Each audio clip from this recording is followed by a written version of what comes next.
Good afternoon, and thank you all for coming to API, the Advisors Philanthropy Initiative. I am Mark Lowell, president of the AID Group of Companies and the chair of API. The Advisors Philanthropy Initiative was created to promote philanthropic discussions and giving from the clients of professional advisors like many of you to the Jewish Community Foundation and Jewish Federation of Broward County and its affiliated programs. We create partnerships in our professional communities, and we provide professionals with continuing education, resources, and networking opportunities. We also educate professionals on the work of the Federation and its partner agencies and synagogues, both locally and internationally. We have a great program for you today that will begin in just a moment. However, I would also like to ask you all to please stay tuned for a few closing remarks after our main presenter about a new program that was recently approved by the Federation's board, which I think you all will find quite compelling, called the Premium Sharing Program. But first, a little information about our keynote speaker, Professor John Guerin. Professor Guerin is a professor of law and director of the Intellectual Property, Cybersecurity, and Technology Law program at Nova Southeastern University's Shepherd Broad College of Law. Professor Guerin teaches a number of courses at NSU to include constitutional law, contracts, privacy law, and entertainment law. He is a nationally recognized authority on entertainment law, copyright, information privacy, technology regulation, and free speech. He is the author of 4 books and more than 50 book chapters and articles, and he has presented at more than 200 programs across the United States. He is a native of Minnesota, and he received his bachelor's degree from the University of Minnesota in 1985 and his Juris Doctor degree from Columbia University School of Law in 1988. Again, I would like to thank you all for coming today, and without further ado, we would all like to welcome Professor John Guerin. Thank you very much. Thank you, Mark. Thank you, John Zucker, for inviting me today. I appreciate the opportunity to participate in the Federation Community Foundation program, a longtime supporter of the agencies. What I'm going to be speaking about today is cyber protection, providing an overview of what has happened in the last year or two in the cyber protection space. I encourage you to post questions to the chat. We'll definitely leave some time for questions at the end. But if I see questions that are relevant to the slides, I will jump into them as we go. This is not a normal class, so I will not be calling on you. For those of you, particularly those of you who are former law students, you're safe today, but please do post your questions. So a little bit more about me to kind of give you a context of what I have been working on. So these 3 books kind of frame my approach to privacy and cybersecurity.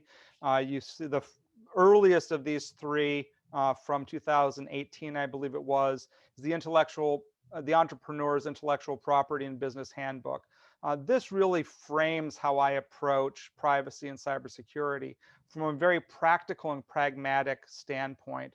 And at NSU, I have integrated our focus on cybersecurity and privacy with that of intellectual property protection, First Amendment protection, because each one of these spheres, although distinct as a legal practice area, very much overlaps in the way we think of how information flows, how information can help us, and how information can create damage. Last year, I published the Short and Happy Guide to Privacy and Cybersecurity for West Academic, which provides a nice overview of the area, and it has been adopted in both undergraduate and master's classes, in addition to the JD, to kind of provide a context for the materials similar to that which we're going to be talking about today. And then finally, the Parenting for the Digital Generation is a project that will be forthcoming in 2021, late 2021 or 2022. This book really takes the look at this again from the standpoint of a family with children, how to deal with online education, looking at additional regulations such as FERPA, HIPAA, and some of the other areas of regulated content, and dealing with the entire social media infrastructure. A lot of what we do in the center is focus on how social media is impacting society and the legal regulations that are necessary to look at that. But today we're going to be focusing on cybersecurity in particular and getting to some discussions about how cybersecurity can affect you and your business. So we start with where we are in 2020. We're seeing a change in the cybersecurity landscape that has been triggered by COVID, as has everything else. And so we're seeing actually a decline in the total number of people impacted by data breaches. Believe it or not, at nearly 150 million people, this is a decline from previous years where we had because of a data breach in India in 2017, we had the entire continent of India's biometric data made accessible. So that was over 1.5 billion people from that breach alone. Although the numbers have shrunk somewhat, the harm has not. And I'll talk in a minute about just some of the harms that we've seen in the last year. But before we do that, I want to kind of differentiate what I'm talking about when we talk about privacy risk from cybersecurity risk, because these are very connected, but they're not necessarily the exact same risk. So you see here in this slide, I've tried to identify the three key vectors where privacy concerns come from. Most of us are familiar with privacy concerns from the government, and that is the protections that are constitutional in the Fourth Amendment, the right to protect us from searches and seizures without having a probable cause and a duly issued warrant to protect society. But the Fourth Amendment does not reach a great deal of the content that's about us. So third-party records can be obtained by the government either by contract or with a simple subpoena.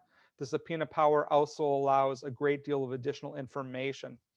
These privacy intrusions are lawful uses of our personal information that we as individuals may or may not approve of. Another area where we see significant concern and a lot of regulation is the role of employers and how employers have access to our personal information and use that information appropriately or inappropriately in hiring decisions, retention decisions, promotion decisions, and the like. And so there's a good deal of law about what employers can do, what are the basis that employers can make decisions on that go well beyond just our performance on the job. And then finally, the third vector is all of the vendors out there. So when we look at the potential for the lawful use of our private information that could harm the individual or harm the citizen, think of things like the denial of insurance coverage, the access to healthcare. Those are areas where if our data is used or misused, there can be significant economic harms or even liberty harms caused by what the healthcare or insurance industries do with our information that they lawfully have acquired. Digital redlining is not necessarily a self-obvious term, but digital redlining, much of what we think about when we think about invasions of privacy fall into this last category of targeted advertising. And when you think about the vast majority of privacy laws that we'll be discussing today and that your organization has to deal with, things like the GDPR, the California Privacy Protection Act, the New York Shield Law, and the like, those are focused primarily on how advertising companies can use our information to target ads at us.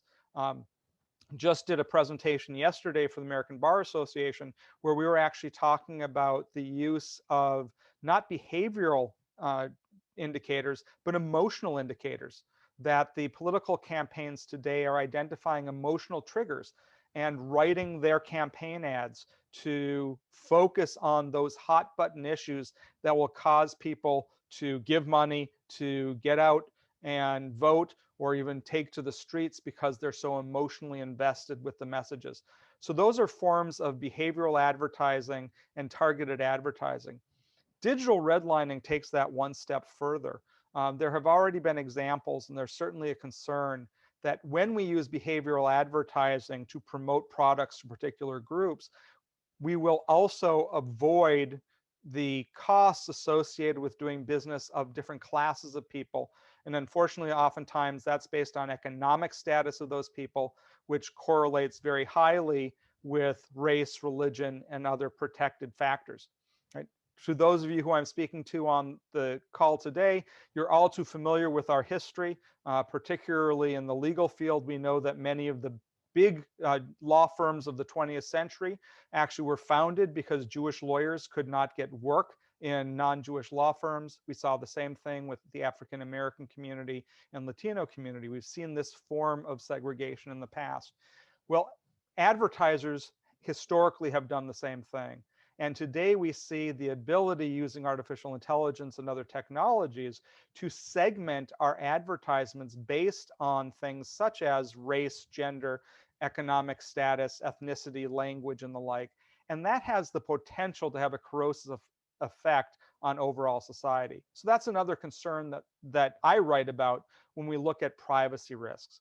All of these, however, fall into the category of lawful access to the information and then how that information is used or misused by different actors in society. Now, contrast that with our cybersecurity risks. When we're talking about cybersecurity risks, we're looking at the misuse of data, the unlawful access to data, or the inability to stop data from being exfiltrated and used against our will. So you see that there's only one party that stays on both slides, and that's the government. Because the entire reason we have the Fourth Amendment procedures that we do is to stop the government from intruding beyond those constitutional limits or statutory limits. Many of the cybersecurity protections that we have to restrict government intrusion into our personal information does not come from the Fourth Amendment, but rather it comes from state and federal law. And so law is playing catch up in a number of areas where things that we reasonably would expect to be protected by privacy have not yet been reached by the Supreme Court or only recently been reached by the Supreme Court. And so there's this interplay between the government's interest in having access to information and the ability of the government to use that information to police the public. So that's probably one of the biggest areas of controversy. It leads to the tension between the United States and Europe and other parts of the world because most of the rest of the world does not believe that the US has sufficient protection against government intrusion into our information.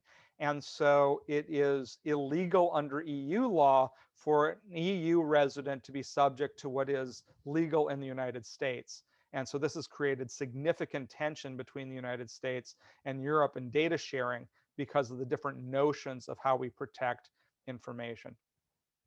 In addition to the government, we have hacking, of course. And when we think of cybersecurity, most people focus immediately on hackers.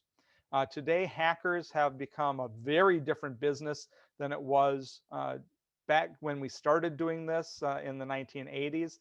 Yes, there are individuals who are hackers. There are, the paradigm of the high school student in his bedroom or basement who is hacking for fun and profit still exists, but that's actually a relatively small part of hacking overall. And instead, we have a significant role from organized crime in hacking. And this is an international organized crime market coming from all four corners of the globe. And then finally, we have, as is in the news lately, the role of nation states in hacking. And it's a fascinating area with none of the governments of the world being willing to identify when a cyber attack constitutes an act of aggression or an act of war, basically because all the players in the field are so active in their cyber espionage and cyber activities that none want to create rules of warfare that might tie their own hands. So both the United States and Russia have stepped back from some treaties that were intended to create a global playing field to reduce these risks. And instead, we see nation state hacking being hugely significant. including the SolarWinds hack that we have been reading more and more about, that first became visible to us in December, and we're learning just how detailed, how sophisticated that Russian-based cyber hack has been. So let's talk now about some of the statistics. Now that you have that framework, we can talk about some of the statistics that we've seen recently to give us a framework. So this comes from Devin Milkovich, an article published in December. 95% of breach records this year came from government, retail, and technology. So we see that the government and retail and technology industries, those sectors, are very, very large focuses of cyber attacks. If you are a lawyer or CPA, understand that your records are likely not to be identified as a target for cyber actors. Instead, you are likely to be seen as a conduit for cyber attacks. Law firms and accounting firms are not particularly secure, particularly law firms, I'm afraid to say. And as a result, law firms are very often targeted as a way to then gain access to their clients' proprietary information. So the legal industry has been under a lot of pressure to do significantly more than it had been doing historically to protect its cyber systems, so that they could in turn protect the clients that they serve. If you want to think about the data, there is an attack every 39 seconds. So in the 10 minutes that we've been going so far, we've already had hundreds and hundreds of new cyber attacks. Not quite half of cyber attacks are against small business. So although we think of these major attacks, in fact, small business is just as likely to be hit. And the reason that small businesses are likely to be hit is because they are more vulnerable. And as a result of that vulnerability, there is an opportunity for criminals in particular to get in and out with funds.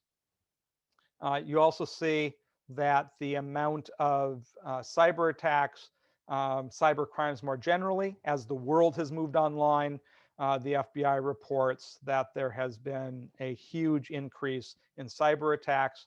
But cyber attacks have changed in the last year in particular.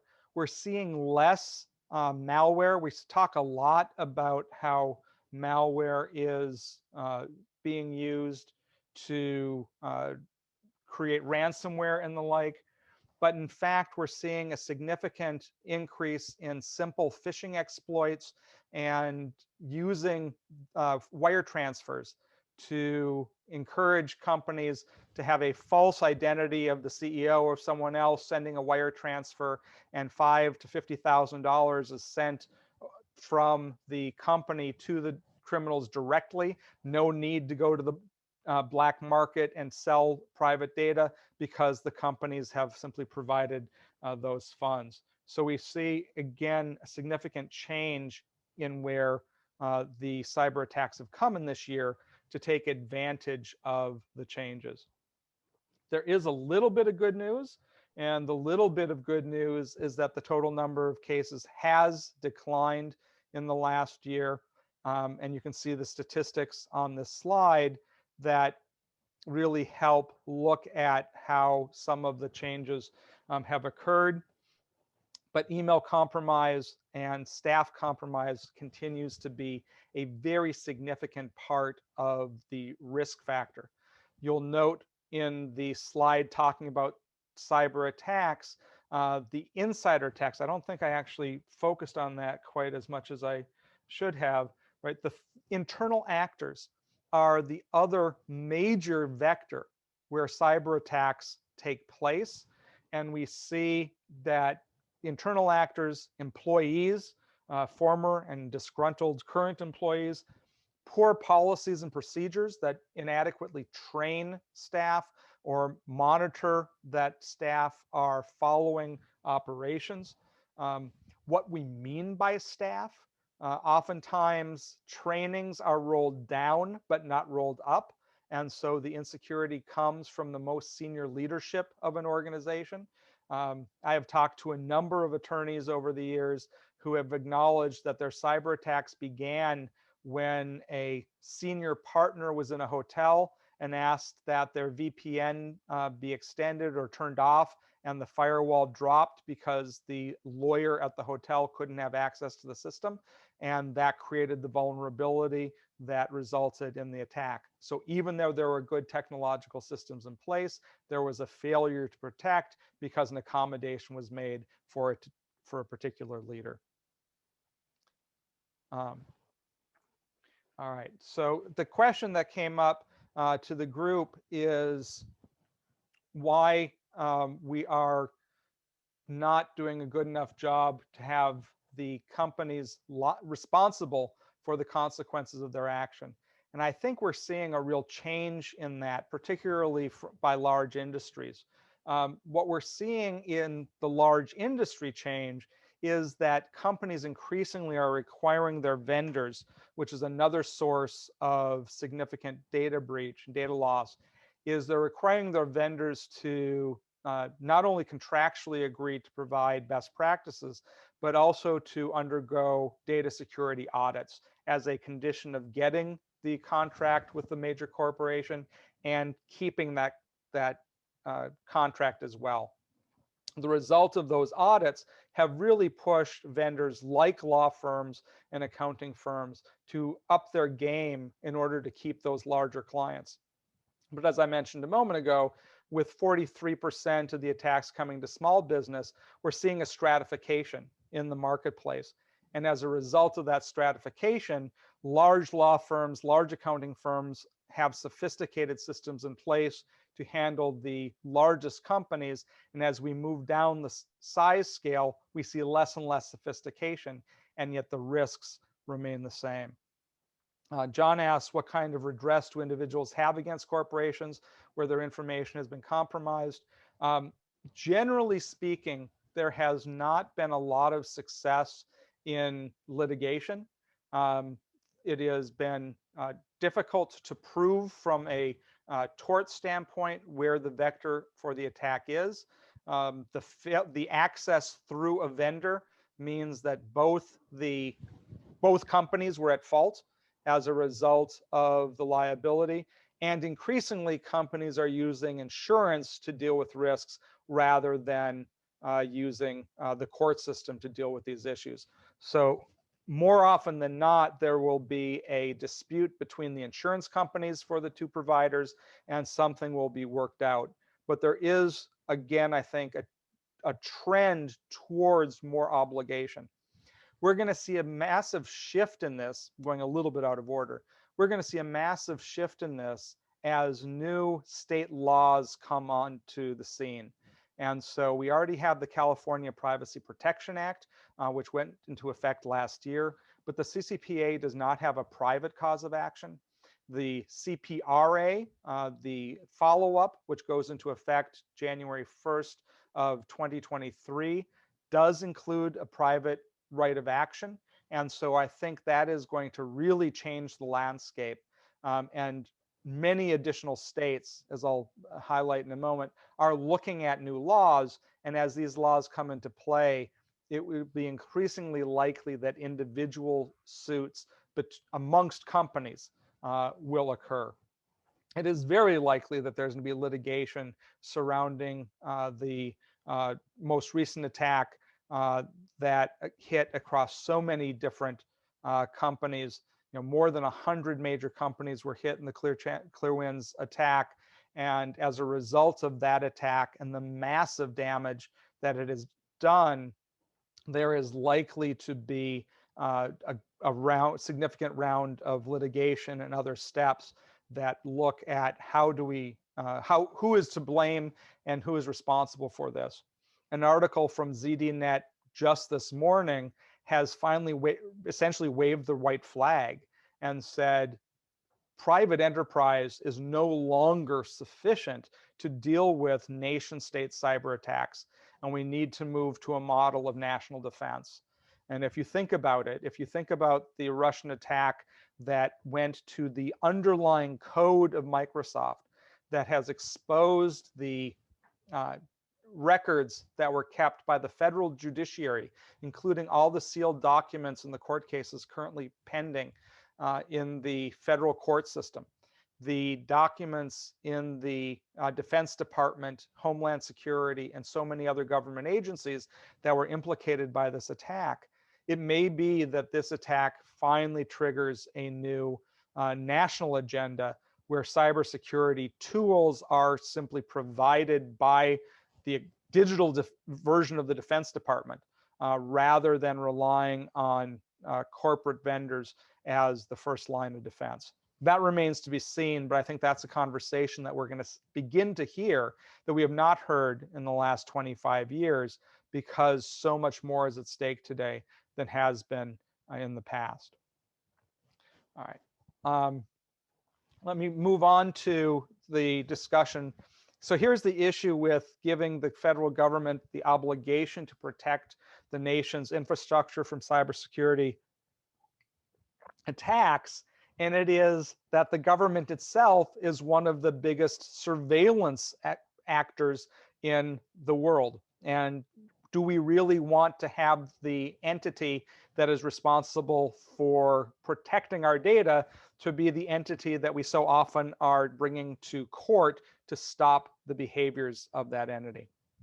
So very briefly introduce some of the concepts that go on in government surveillance. This is not a deep dive by any means, but in just 5 or 10 minutes to give a sense of what's going on in the world.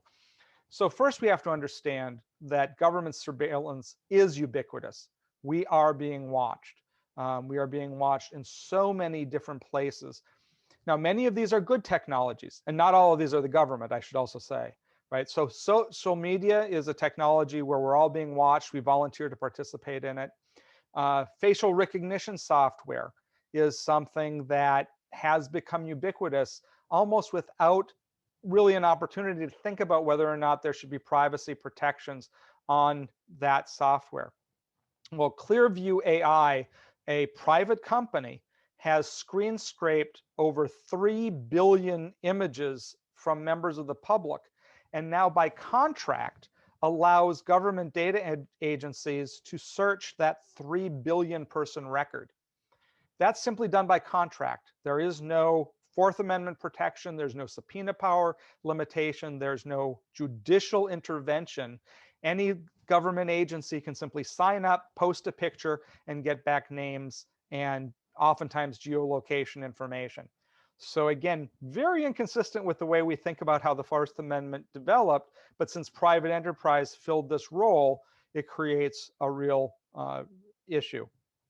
Amazon, I should also mention, also has a similar product called Rekognition with a K. Whenever I see a K used in this context, it makes me a little bit nervous anyway.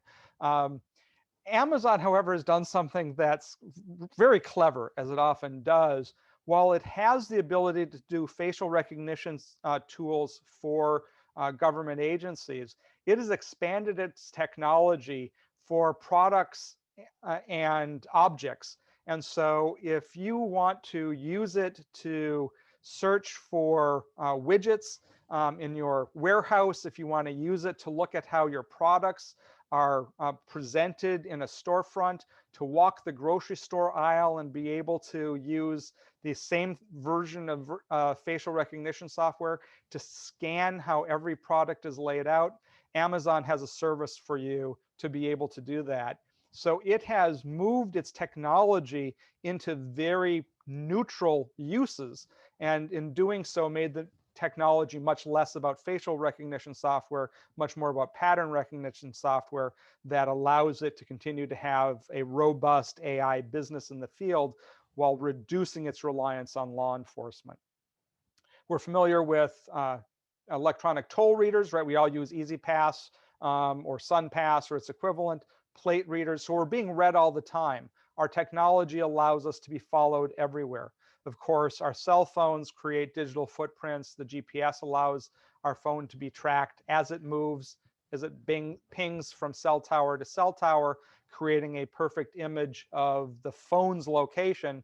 And since people don't really share phones much anymore, gives a very good idea of who you are with your phone. We also have things like police body cameras, which are a form of image capture and data capture. Personally, I'm a strong advocate for police body cams because I think that the social harms that they capture are more than outweigh the privacy concerns. But of course, if you are a suspect arrested, there's a good likelihood that there will be a Freedom of Information Act request, and that will be posted to a social media site or to the local news. There are other technologies that are a little more intrusive. Biometric surveillance technology is increasingly used in the private sector. So this is thumbprint scanners, facial recognition scanners, palm scanners, and the like that are used for clocking in and out of work. They had started to be used at things like theme parks and in social activities, but the Illinois biometric law and the Nevada law have required much greater notice and consent from the consumer, and that has slowed down the implementation of some of these technologies. When you think about it being used at a fun park, and the kids that go to the fun park do not legally have the ability to give informed consent since they're minors. And so since their parents didn't sign up for these tools, there have been major lawsuits against companies over biometric intrusion.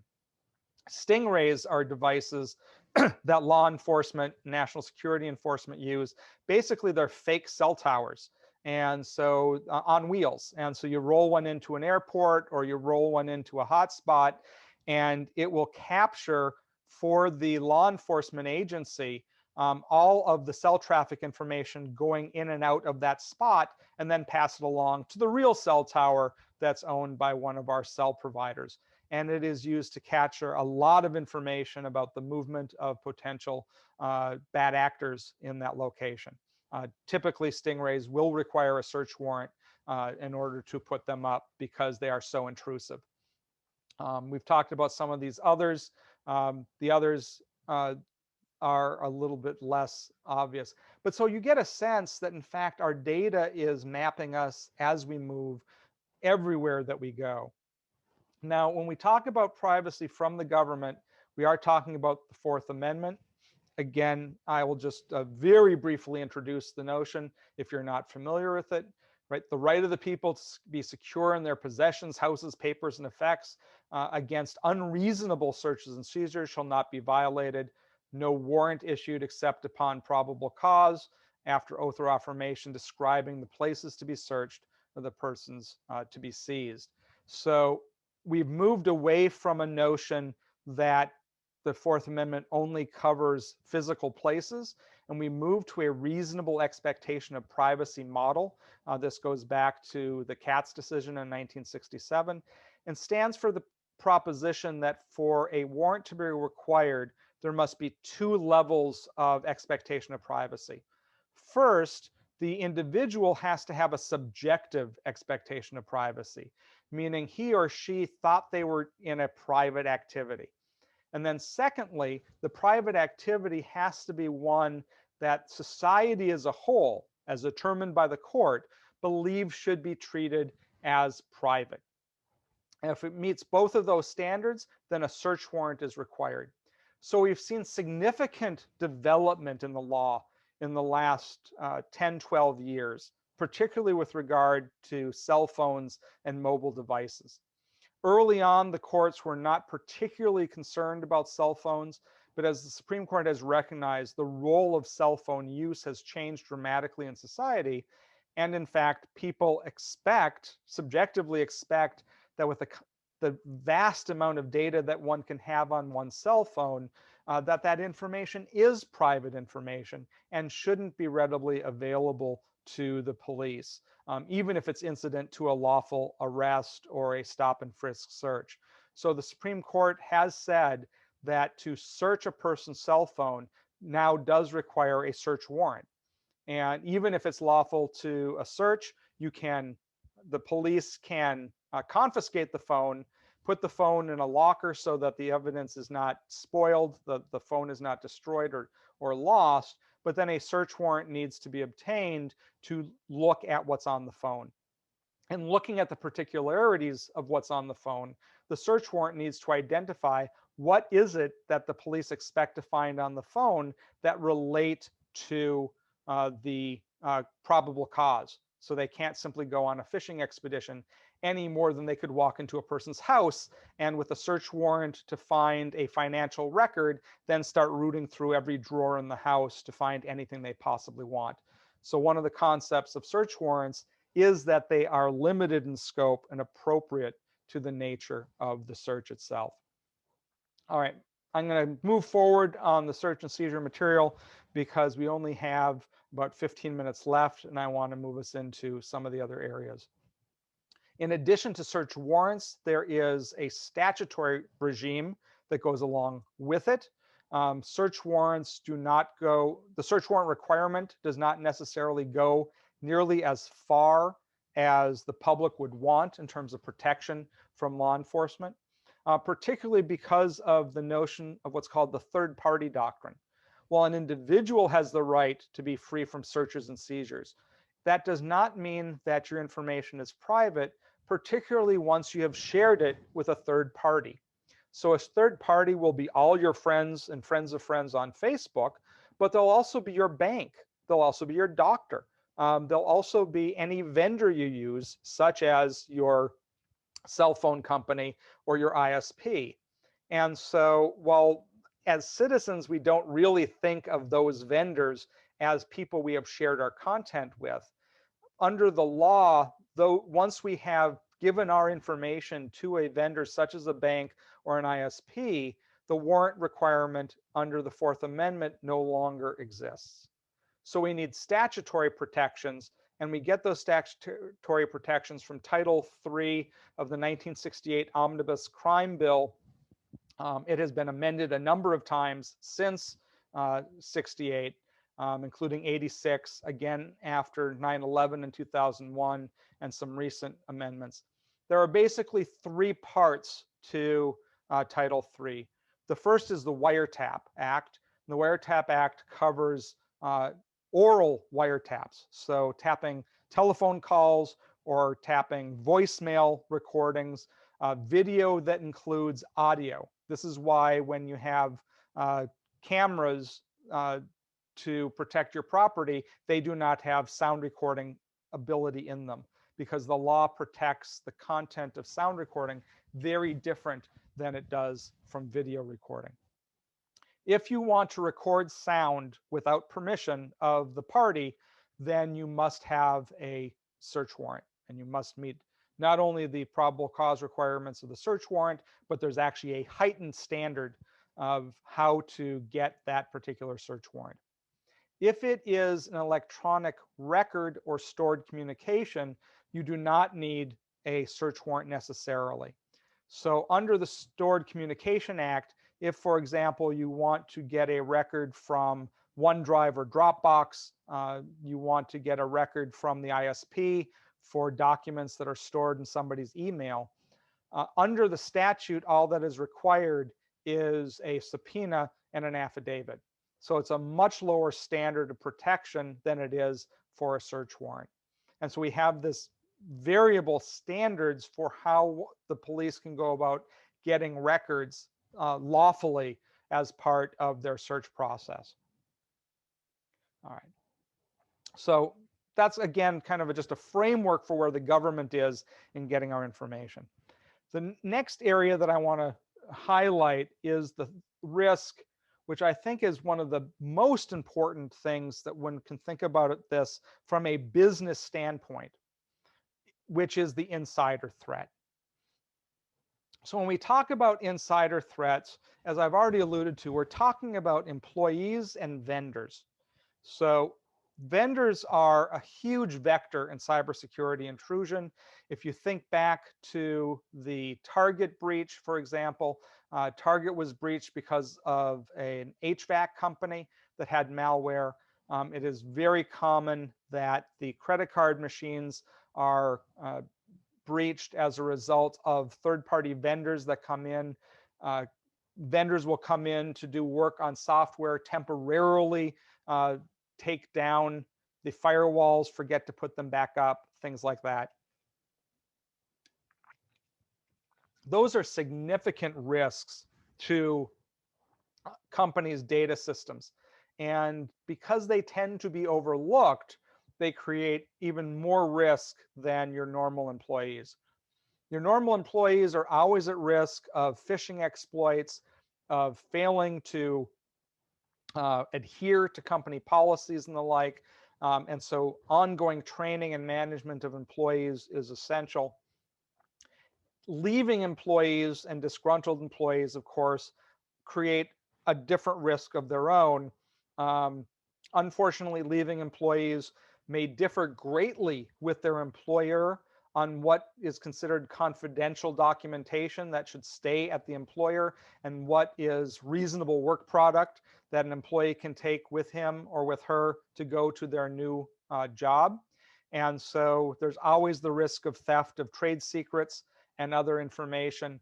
And so it really has become best practice that when employees are leaving employment, their access to proprietary information is cut off as soon as the company knows that they're going to be leaving. It's a little bit harsh, but that risk is just too great.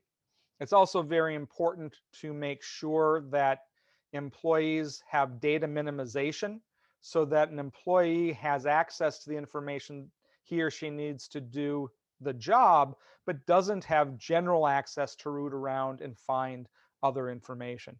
By curtailing that data, most risks can be minimized significantly as a result. There's also this term turncloaks, which are staff members who are in fact being paid by outsiders. We have seen a number of instances of this. The FBI arrested a Russian agent trying to turn someone at Tesla and someone at Uber, offering them huge bribes for providing access to the corporate information. And again, if we know that the FBI is successful in catching some of these attempts, likely there are many more attempts that have gone undetected. We have hacktivists, people, the Edward Snowdens of the world, who think that they are serving a greater good by providing access to a corporation's private information. And whatever you think about Edward Snowden, he certainly falls into this category of someone who stole and exfiltrated data from a private company as part of what he saw as his social moral duty, which created tremendous harm for the company and ultimately for US security. And then family, right? Sharing devices, particularly in the last year with COVID. Everybody's stuck in the house. There's only so many devices in the house. So letting small children play with your phone, letting a friend put a cat face on your Zoom so that you don't know how to turn it off when you do your call with a judge, right? Those are family issues that we have all seen putting us at risk. And so we need to be careful about how we manage our employees and our system to protect us from that. Looking at the warning signs you see on the slide, some examples of the things to look at when we're managing our employees, to watch the amount of data that's flowing back and forth, to look at access or attempted access to sensitive data, or changes of individual staff members outside their normal profile, using storage devices. These are the kind of things that give us a warning that we have risks coming up. So we only have a few minutes left. I would invite more questions if you have them. Otherwise, I'm happy to keep going, but I do want to encourage people to ask questions as well. I do want to make sure I highlight one particular historical risk, and then I'll talk a little bit more about what we as companies should do to protect ourselves. But I want to raise Stuxnet because I think for this crowd in particular, I was on a call going back 2006 or 2007, and it was a Federation and APAC-based call. The discussion was about the risks of the Iranian nuclear power threat. And the speaker said, we know that this is an existential risk. But we also know that the risk is probably not going to be as bad as you think. Just stay tuned. And we were all kind of taken aback by the comment at the time that there was clearly something going on that some people knew about, other people didn't know about what that thing was. And it turned out to be the Stuxnet virus. And Stuxnet fundamentally changed the way we think about nation state use of viruses, malware, and the like. So Stuxnet was a very complex virus. It was actually part of a family of viruses that were likely created by Israel and the United States. They targeted Arab-based language on computers. And essentially what the Stuxnet virus did was mask itself as Gary, it got I don't think it is. mask itself as it got into the centrifuges in Iran, causing the centrifuges to report that they were acting properly when in fact they were operating at 1,000 times their normal speed, resulting in the machines literally ripping themselves apart and setting back the Iranian nuclear power agenda by at least a decade. So Stuxnet was both a great example of a national attack that was successful, and it also changed the world from that point forward as to what the red line was for what we see in terms of national attacks by nation states. So since then, we have seen a number of other similar attacks, but none have had the military effect that Stuxnet had done. Turning to our questions, because we do have some questions and I want to, oh, I see that the Stuxnet slide had not come up, I apologize. So turning to how we look at healthcare issues, which is not really part of today's talk, but I'm asked about the privacy of HIPAA regulations. We've actually seen that HIPAA, which is the Healthcare Portability Act of '96, has provided some of the best regulatory guidance on how to address cybersecurity and privacy protection. HIPAA is particularly robust as a regulatory regime because it starts out by educating and requiring the healthcare providers how to make sure the data is protected so that it's reliable and valid data as stored, and then limiting how that data is accessed. HIPAA has been around, as I said, since '96. The regulations went into effect in 2003. They were vastly improved with the HITECH Act following that, and we've seen additional work every year since then. So HIPAA really provides the model that I recommend for all companies to follow. Not necessarily the same level of sophistication, but the same approach to it. So if you look at how to run a secure business, the model that HIPAA provides us is a three-step model. It focuses on first, well, all three are co-equal. It focuses on administrative safeguards. And this is what I've been talking about with the staff issues, so that there are policies and procedures on the selection, development, and implementation of a security protocol.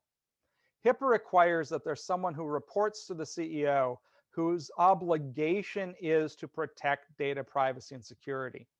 In slides that I skipped over on the laws that we're seeing at the international and state level, we're seeing more action at that level on requiring a reporting structure in companies that assure that there is somebody at the board level who has their primary responsibility to protect the data integrity of the company. And so that changes culture. And that's at the core of the HIPAA regulations. Secondly, that the training procedures are documented, that they are implemented, that they are tested and trained, so that everybody in the organization from top to bottom understands what privacy means, what data security means, and they implement these on an annual basis so that people are trained and retrained. I actually have sitting in my inbox the cybersecurity obligations for retraining. Because of our large healthcare presence at NSU, I have to be trained every year in our cybersecurity protocols, as even though I'm not in one of those divisions, to be compliant with HIPAA. Next is the physical safeguards. We oftentimes forget that the physical safeguards, particularly for small businesses, if a thief steals a laptop, if a thief can walk into the company and literally grab a server blade from the servers and walk out with that data, the company is crippled financially and will have huge data loss as a result, triggering data notification laws and the like. So there needs to be physical limitations on access to the data to make sure that hard drives and devices don't go missing. And then finally, what technologists think of as cybersecurity are the technical standards, right? So whether encryption is used, and in this day and age in 2021, the answer is encrypt everything. Encryption should be used across the board. Also make sure that there are good procedures for strong passwords, two-factor authentication. All of these technical standards need to be met to assure that the organization has the pieces in place to make sure that the data technically is protected as well.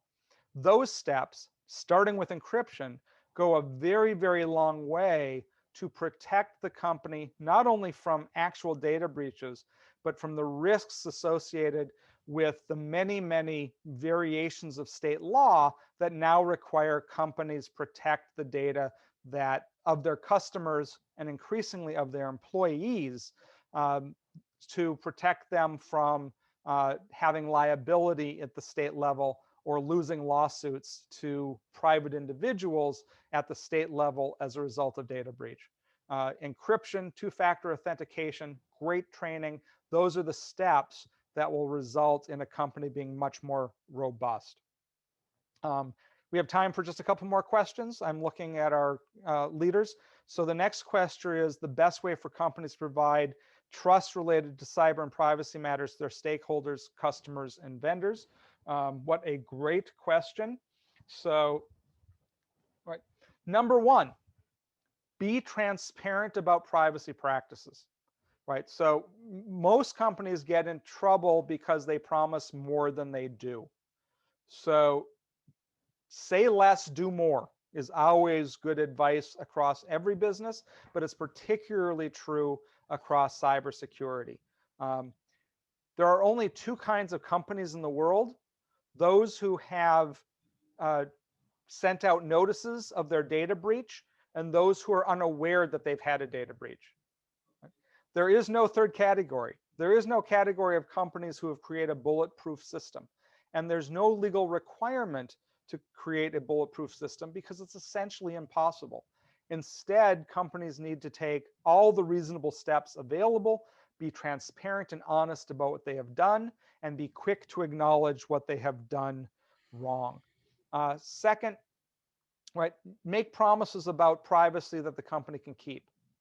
Third, and this is a really important area that I think companies don't understand. Everyone talks about how data is the modern business world. But in fact, being swamped with data simply ties the hands of companies who don't know how to find critical answers from all that information. Data goes stale very quickly. Too much data is over-collected, it becomes unreliable.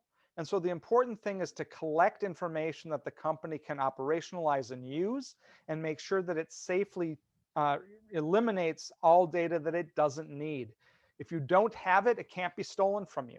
And so a great way to limit risk is to reduce the amount of data that's being collected. And then finally, right, just classic advice, which is the question of, don't come up with a policy that you don't want to see in the New York Times, right? So don't make choices that are too clever. We have seen some of our largest tech companies embarrassed because they have tried to be too clever with their customer data, with their policies, And when you are too clever, the corporation will eventually be caught, and it will do far more economic harm as a result of that than to go forward by being candid about what a company does. Again, that's a lot of information. I apologize. There is a question that was posted about subpoenas listed for the public. I'm not quite sure what the question is, so I'm happy to stay after and focus on that. The standard for a subpoena is simply that it relates to an ongoing investigation and may provide information relevant to that investigation. So the standard for a legal subpoena is very low. Subpoenas are how the government gets access to information. So that might have answered the question, but if not, I'll stay on and answer it afterwards. I believe that is time, and I know Mark has a few more words to say. So with that, I want to thank everyone very much. If you do have additional follow-up questions, feel free to reach out to me at Nova Southeastern University. I will type my email into the chat as well, which is garen@nova.edu. And again, my thanks to the Federation, the Community Foundation for inviting me today. Hopefully, this brief introduction to this lengthy topic was of interest to folks. Thank you all very much. Thank you, Professor Garen. Very timely and critically important information. I'm glad that API was able to provide all of you on the call today such a noted authority on the subject. So during my earlier remarks, I mentioned a new program at the Jewish Federation. All of you probably know one of the most popular ways to give philanthropically is to donate a life insurance policy. The Jewish Federation of Broward County has just made that option easier, more impactful, and potentially more lucrative for the financial professionals. During this past summer, the Federation approved of a premium sharing program. Under this program, the donor would purchase a 10-pay universal or whole life insurance policy. This contract could be either one, and the donor would pay the first 5 years of premiums, allowing for a charitable income tax deduction. The following 5 years of premiums would be paid by the Federation. So just a few bullet points to keep it top of mind on this premium sharing program. Number one, Jewish Federation would be the owner and the beneficiary of the contract. All of these insurance policies must be guaranteed by the insurance company. We only use A-rated or better insurance carriers, and that will be allowed to write the policies for this program. 10 or fewer premium payments must be sufficient to fully fund the policy and guarantee that the death benefit will be paid upon the death of the insured, regardless of when death occurs. All premium amounts, duration of payments, and death benefits are carrier guaranteed for the insured's life. And as I just stated, the premiums are paid over a maximum of a 10-year period. The donor pays the first 5 years, and the Jewish Federation of Broward County pays the last 5 years. And the donor will be recognized for the full death benefit of the policy. So far, we've had a very positive feedback with over $1 million in face value already in this program. And the Federation has put aside and allocated $2 million for premium payments towards this program. Today, I'm asking you, the API members and the financial professional community, to find those clients of yours who are philanthropically inclined and interested in helping their community. Your clients will make a larger impact than they thought possible, having made a significant and guaranteed endowment to the Federation at a modest tax-deductible out-of-pocket expense. The Federation will also benefit by putting its money to work as well while multiplying the size of the legacy gifts coming in. Additionally, the licensed insurance advisors can benefit by increasing their clients' death benefits, since Federation is picking up half of the premium payments, while the referring legal and tax professionals will often generate additional professional fees due to the additional planning that may be needed, thus creating a true win-win for everybody involved. If you have any interest or need additional information about the premium sharing program, please touch base with Jonathan Zucker at the Federation. Thank you so much all for attending today.